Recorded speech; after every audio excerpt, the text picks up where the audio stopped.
Hey there, my friends, it's Brad, the Bearded Piper, and I hope you all are having a great day. In today's video, I'm going to show you a new pipe. I'm going to show you some new blends that I got, and I'm going to end it with a middle-aged man rant. And I say middle-aged man because, I just turned 50 in August, so now I consider myself to be a middle-aged. If you're younger than 50, you're just a pup, right? That's what I'm saying. And I know some of you guys that are a lot older than I am think I'm a pup, and that's okay. I like that. I'd like to be considered to be a pup, but I'm 50, so we're going to call me middle-aged. So anyway, let me get into and first show you the new pipe. This is a Savinelli 315KS. This is the 2023 St. Nicholas. It is just absolutely gorgeous. It's a beautiful blue stem. And this pipe is 100% Cat Dad Piper's fault. Now, my wife and I were out a couple weeks ago. It was a Friday night. We were running errands and doing some different things, and we were shopping, and we were at Lowe's, and I got the message. I think we were at Lowe's, but anyway, we were somewhere. I got the message from Cat Dad, and I told my wife, I'm like, hey, this website's having a 15% off sale. It's a pretty big deal. I told her I was really starting to get a hankering for a loving of the Prince shape. So she pulled it up on the website, and she did some filtering, and she's like, "Oh, here's a really pretty one." It is a St. Nicholas pipe, though. You probably don't want a St. Nicholas pipe. I'm like, oh, like a Savinelli St. Nicholas? And she said, yeah. And I hadn't seen this year's version of it yet. And I'm like, you know what? Savinelli's a good pipe. So the next place, she's like, hey, just stay in the truck. I'm going to run in and grab whatever I need, and then, whatever. So while she was in, I looked at it, and I put it in my cart. We got home, we were saying dogs and whatnot, and I must have mentioned the pipe a few times while we were talking. And I sometimes, when it comes to buying things for myself, I second guess things all the time, just because, I'm always trying to decide, do I really need it, right? Because we work hard for our money. We work very hard to earn everything that we have. And then when I say we, I don't mean my wife and I exclusively. I mean we as in everybody on earth, okay? So, is this something I need? Is this something that that I can do without, type of a thing? And most of the times I end up, buying it anyway. But she said to me, she's like, Brad, if you really like that pipe, she's like, just order it, right? She's like, I'm tired of hearing you talk about it. So I picked this up, and I picked up some Epiphany and some New Minster Navy Flake, because I like both of those blends, and I was out of Epiphany, and I want to start with the New Minster Superior round slices and the Superior Navy Flake. I want to start cellaring that a little wider than when I do. There's cellaring deep and cellaring wide, and I need to cellar a little more wide in some areas, and that's going to be one of the areas I'm concentrating in. But I ended up pulling the trigger on it, and it is a great looking pipe, and this is the very first time that it's been stuffed and puffed, and it is loaded up with some Parsimonious Pipers secondhand bookshop. This stuff is fantastic stuff. I know that part of the blend is Haunted Bookshop, but I'm not telling you what the other part is, because it's Ethan Parsimonious Piper. It's his blend, right? So I'm not going to give away his secret, but I will tell you it is delicious. So anyway, that is the new pipe. And now let's move on to the new blends. So last Saturday was the October 2023 Pittsburgh and Washington. I'm just going to call it the Pittsburgh Pipe Club for the video. And the Pittsburgh Pipe Club for the meeting. Snapple fact: a tarantula spider can survive far more than 2 years without food. Huh. Interesting. So, but it was the Pittsburgh Pipe Club meeting at Allegheny Smokeworks in Blawnox, and they had some blends. I walked up to Paul, and I'm like, hey, so what do you got new as far as blends go?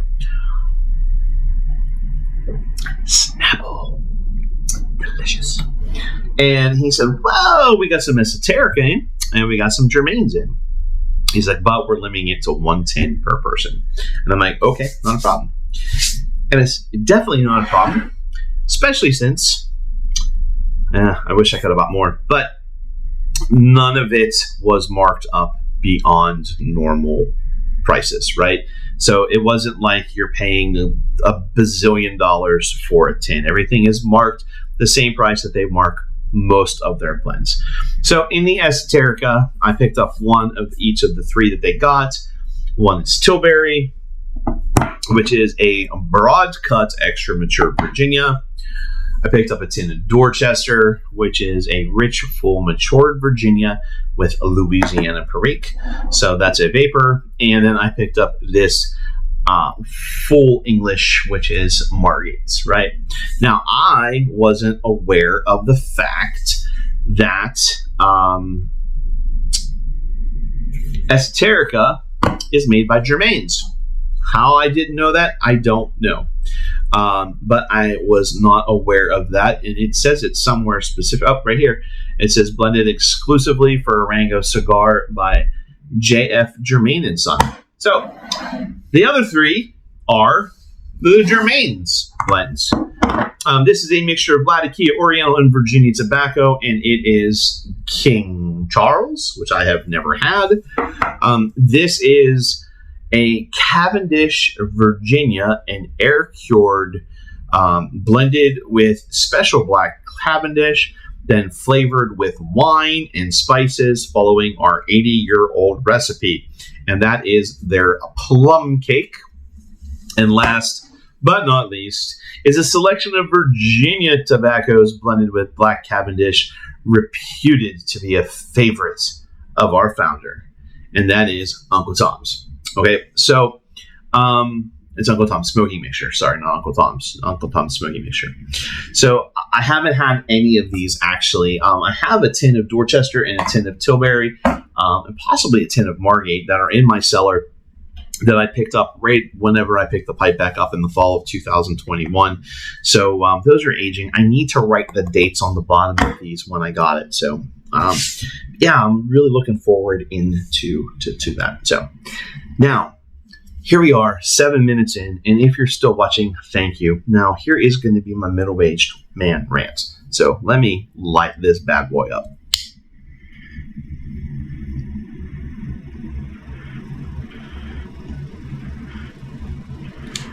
So I'm a big dude, okay? Not gonna lie, not gonna deny it. I have jeans, right? And when I say jeans, I'm not talking about the kind that Uncle Willie was talking about, like you strap on like the 505s.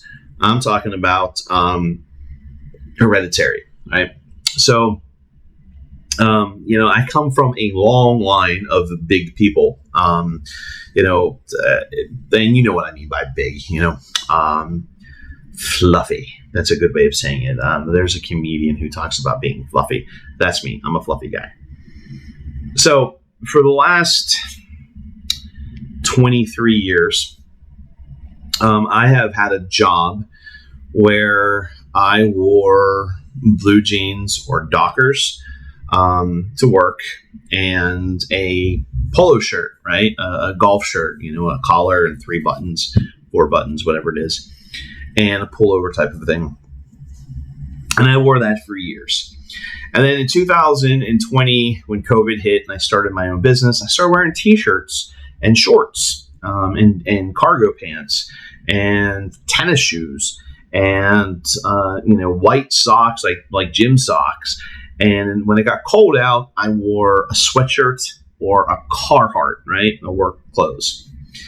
Well, in May, when I started my job, closed up my business, started my job, our dress code is a little different than I've had since my very first outside sales job. We wear dress clothes, okay? They refer to it as business casual. In my opinion, it's a little more dressy than business casual, right? And I'm not complaining about this part at all. This is nothing of any of the complaint. I wear a button down the front, dress shirt, dress pants, dress belts, dress socks, and dress shoes. So the only thing that we really is different than what you would see a salesman wearing in the 1980s is we don't wear ties and we don't wear jackets. And from what I understand, that just changed like a year or two ago, because before that we wore ties and jackets as well. So we're coming up on some colder times. Now, I started at the end of May, so I was able to wear, like a sweater type of a thing, a zip-up sweater type of a thing, to and from in the morning, and by the end of the day, it was warm. And then it was god-awful hot all summer long, and some days I wore short-sleeve dress shirts, but for the most part, I just wore a long-sleeve dress shirt, and sometimes I'd roll it up to my elbows, right? Now it's getting cold outside, right? So I'm wearing that sweater-ish thing. I don't know what you would call it, but I need a coat. I need a fall/spring coat, and I need a winter coat. So tonight, after my wife and I went to dinner someplace, we went out to dinner with our friends. We went to Olive Garden. It wasn't someplace. We went to dinner with a bunch of friends. We had a good time.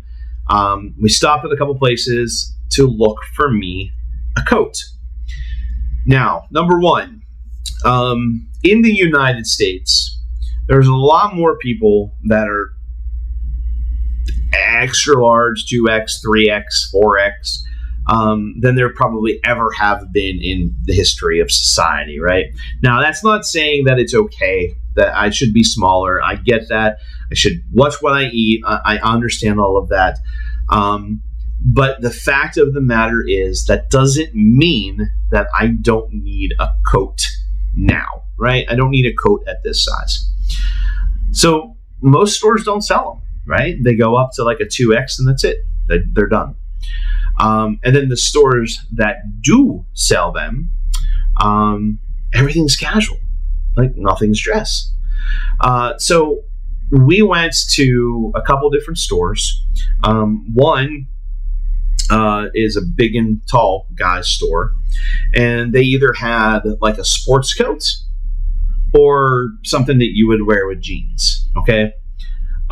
We went to the next place, and they had some really nice, they call it, they're like a long jacket, a long coat. It's not quite an overcoat, but it's pretty close to it. Wool-ish blend. That was a wool blend. Really nice. But to be honest with you, black is just not going to work for me with the dogs and hair and blah, blah, blah, blah, blah. I need something that's probably, like tan, or most likely something that's like a herringbone. So they had one in black, and that was it. And it was outrageously expensive, but I understand when you're talking dress clothes, that's kind of the things that happen. Also, when you're talking my size, kind of in a specialty thing right now, it's kind of thing that happen. But there's almost no dress clothes anywhere. You go to like JCPenney's, and they have a men's dress department, not men's dress, you know what I'm talking about, like suits, jackets, dress pants, they have a handful of dress shoes. But there's a lot at a place like JCPenney, but it's all made for average size guys. And to be quite honest with you, I don't know how many of those guys are considered to be average sized anymore. I think the average size guy is a lot bigger than that. But not as big as the big and tall guys. I get that. But it's just becoming so difficult anymore, anywhere, for people to be able to go and buy the clothes that they need to wear. Now, Uncle Willie did a fun little thing the other day. I'm not going to get into it, but he was talking about skinny jeans. That's another issue that I have, right? If you're shopping in the big and tall section, don't give me an athletic cut, right? Maybe the tall guy's athletic, but the big guy's not, right? He needs that belly area to be big, right? That's what he needs. He doesn't want it to go like this. He wants it to go like this or like this. I hope my hands are in frame, because that's what makes us big.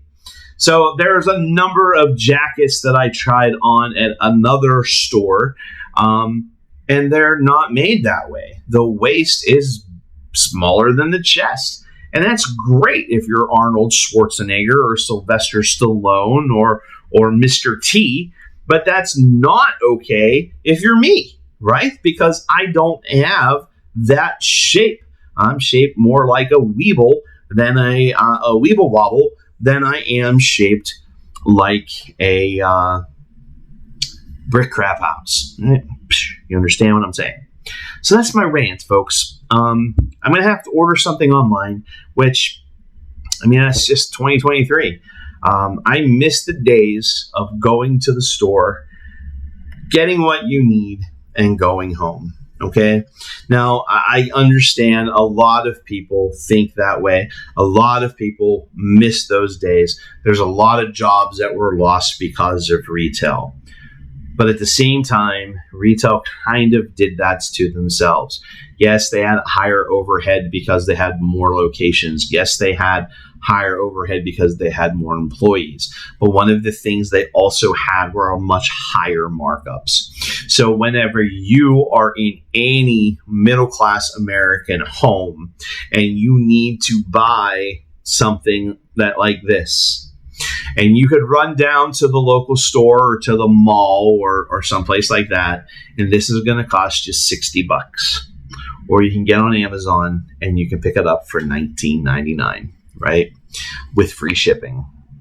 So those types of things have really hurt us as a society because now we don't have any place to go when you need something. God forbid it's not, I shouldn't say God forbid because it happened to me. When my dad died, I needed a dress shirt. Do you have any idea how hard it was to get a dress shirt within a couple days? Right? I couldn't order it online because if I ordered it online and it came and it wasn't the right size, I was SOL. But I went to the store and I paid, are you ready for this? Are you ready? $85 for one men's long sleeve dress shirt. One. That is outrageous. Now, this is in 2019, the fall we lost my dad in November of 2019. So this is before COVID. This is before all of the crap that the world faced happened before the pandemic. But I didn't have a choice, right? So that's what I ended up having to do. So, it's a specialty thing, right? When did dress clothes become a specialty thing? We came out of the pandemic where pretty much I thought we were going to go into a situation where sweatpants and a t-shirt were going to be the new business casual. But we still have people that are still working from home. So, they're doing that for a couple of reasons. One is because the employers are finding out that it's less expensive for them to have their employees work from home. Everything's getting done. The employees would rather be working from home and they don't have to pay the overhead of their buildings, right? They're able to get out of some of these leases and things like that. So it's working out for them. But on the other hand, you have the places like the city of Pittsburgh that are begging people to please come back to the office because the small businesses in the city are really suffering because the people that were there Monday through Friday aren't spending the money. So that's my rant. It's a really long video because I'm going off on that rant. So until we talk again, my friends, remember, life is good. It's better with a pipe. And boy, I tell you what, this prince is just gorgeous.